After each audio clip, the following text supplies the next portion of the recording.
Good morning. Welcome back to open med school.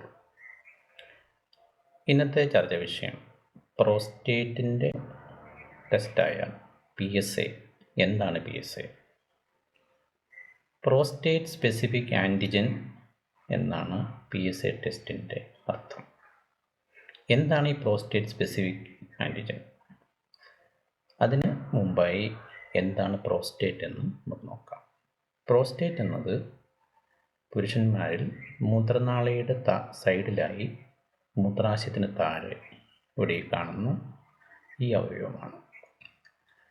ഇതിലെ കോശങ്ങൾ പുറപ്പെടുവിക്കുന്ന ഒരു വസ്തുവാണ് ഈ പ്രോസ്റ്റേറ്റ് സ്പെസിഫിക് ആൻറ്റിജൻ. ഇത് ബ്ലഡ് ടെസ്റ്റിലൂടെ കണ്ടെത്താൻ സാധിക്കും. പ്രോസ്റ്റേറ്റിലെ കോശങ്ങളാണ് ഇത് ഉൽപ്പാദിപ്പിക്കുന്നത്. പ്രോസ്റ്റേറ്റ് സംബന്ധമായ ഏത് അസുഖവും, ഉദാഹരണമായിട്ട് 45-50 വയസ്സായി കഴിഞ്ഞാൽ പ്രോസ്റ്റേറ്റ് ഗ്രന്ഥി വലുതാകും. ഈ വലുതാകുന്നത് ക്യാൻസർ കൊണ്ടല്ല, അല്ലാത്ത വലുതാകുന്നതിനെ നമ്മൾ BPH പറയും, ബിനൈൻ പ്രോസ്റ്റാറ്റിക് ഹൈപ്പർട്രോഫി. ഹൈപ്പർട്രോഫി എന്ന് പറഞ്ഞാൽ കട്ടി വെക്കുക, ബിനൈൻ എന്ന് പറഞ്ഞാൽ ക്യാൻസർ അല്ല. അപ്പം ക്യാൻസർ അല്ലാത്ത പ്രോസ്റ്റേറ്റിൻ്റെ വളർച്ച. ഇതുകൂടാതെ പ്രോസ്റ്റേറ്റിന് ഇൻഫെക്ഷൻ വരിക, നമുക്ക് അതിന് പറയുന്ന പ്രോസ്റ്ററ്റൈറ്റിസ് എന്നാണ് പറയുക. പ്രോസ്റ്ററ്റൈറ്റിസിലും ഈ PSAയുടെ അളവ് കൂടുതലായിരിക്കും. പ്രോസ്റ്റേറ്റിലുണ്ടാകുന്ന തടിപ്പുകൾ ക്യാൻസർ ആകുന്നതിനാണ് നമ്മൾ പ്രോസ്റ്റാറ്റിക് ക്യാൻസർ എന്ന് പറയും. ഈ പ്രോസ്റ്റാറ്റിക് ക്യാൻസറിലും ഇതിൻ്റെ ലെവൽ കൂടുതലാകും. അപ്പം ചുരുക്കി പറഞ്ഞു കഴിഞ്ഞാൽ പ്രോസ്റ്റേറ്റ് സംബന്ധമായ ഏത് അസുഖത്തിലും ഈ PSA ടെസ്റ്റ് ചെയ്ത് കഴിഞ്ഞാൽ അതിൻ്റെ വാല്യൂ കൂടുതലായിരിക്കും.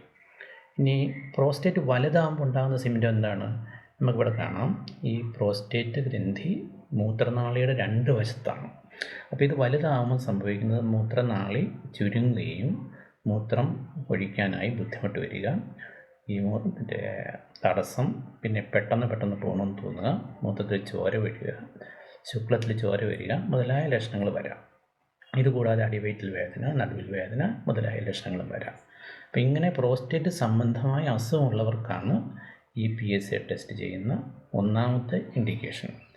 അടുത്തത് പ്രോസ്റ്റാറ്റിക് ക്യാൻസർ ഉണ്ടെങ്കിൽ ഈ പ്രോസ്റ്റേറ്റിക് ക്യാൻസറിൽ PSAയുടെ വാല്യൂ കൂടുതലാണ്.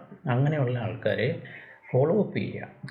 അപ്പം ചികിത്സയ്ക്ക് ശേഷം അല്ലെങ്കിൽ റേഡിയോതെറാപ്പിക്ക് ശേഷം പ്രോസ്റ്റേറ്റിൻ്റെ വളർച്ച വീണ്ടും ഉണ്ടായിട്ടുണ്ടോ ഇത് മനസ്സിലാക്കുന്നതിന് വേണ്ടി PSA ടെസ്റ്റ് ചെയ്യാം.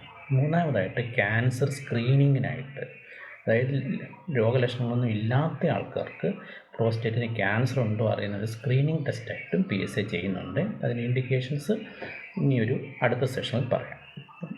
ഇനി എന്താണ് PSAയുടെ നോർമൽ വാല്യൂ? കൃത്യമായിട്ടൊരു നോർമൽ വാല്യൂ പറയാൻ സാധിക്കില്ല.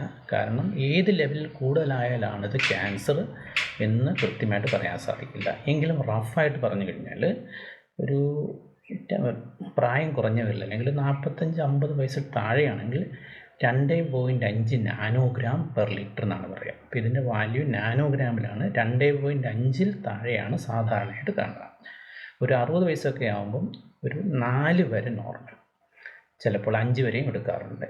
പ്രായം കൂടുന്നതനുസരിച്ച് ഈ PSAയുടെ വാല്യൂ കൂടുതലായിരിക്കും. അതാണ് നമ്മൾ അറിഞ്ഞിരിക്കേണ്ട ഒരു കാര്യം. 2, ഈ അസുഖങ്ങളല്ലാതെ PSA കൂടുതലാകാമോ? ഉദാഹരണമായിട്ട് ചില എക്സർസൈസ്, സൈക്ലിങ്ങിന് ശേഷം PSA ടെസ്റ്റ് കൂടുതലായിരിക്കും. അതുപോലെ ലൈംഗിക ബന്ധത്തിൽ ഏർപ്പെട്ട് കഴിഞ്ഞാലും PSA ടെസ്റ്റ് റിസൾട്ട് കൂടുതലായിരിക്കും. അപ്പോൾ അങ്ങനെ വരുമ്പോൾ നമ്മൾ ശ്രദ്ധിക്കേണ്ടത് എന്താണ്? PSA ടെസ്റ്റിന് പോകുന്നതിന് മുമ്പ് ഇങ്ങനെയുള്ള വ്യായാമങ്ങൾ, സൈക്ലിംഗ് പോലുള്ള വ്യായാമം അല്ലെങ്കിൽ ലൈംഗിക ബന്ധം ഏർപ്പെടുന്ന 2 ദിവസത്തിന് ശേഷം ടെസ്റ്റ് ചെയ്യുന്നതായിരിക്കും നല്ലത്.